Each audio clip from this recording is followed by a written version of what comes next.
examples actually. One of the earliest examples was somebody who really drew me into my tradition, who was an English teacher at school, who encouraged me to think. I mean, he worked with a small group of young people on a Sunday evening after church, and encouraged us to explore our ideas and thinking. He didn't take an approach of telling us what we ought to think or believe, but actually asked us what we thought, what we believed, and then encouraged us to explain it, to think about it, to develop. And that was done, you know, it was very much a process of listening. He listened very, very carefully to us. But I can think of plenty of other examples too.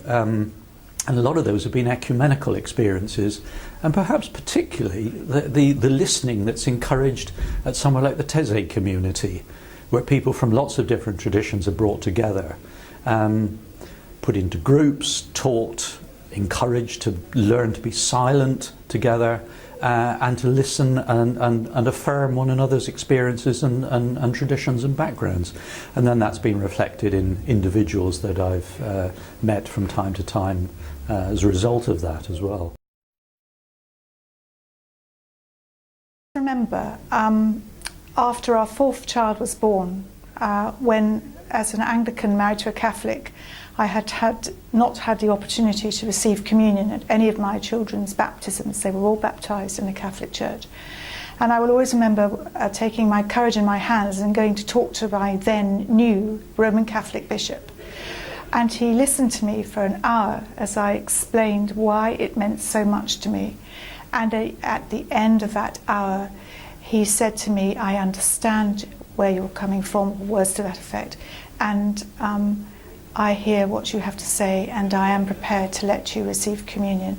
And it was a life-changing moment for me and of great spiritual significance in my journey, and I'll never forget it. I well remember one of my first meetings where I was actually asked to give a paper on the subject of lay presidency at the Eucharist. We call it Holy Communion. And in our tradition, it's not unusual for a lay person to preside at the Lord's table, and that person might be a woman. In fact, anybody who's authorised by the local church meeting can preside at a baptism or at a communion service. So I was asked in an ecumenical gathering to present this situation. I was very nervous, but I didn't need to be.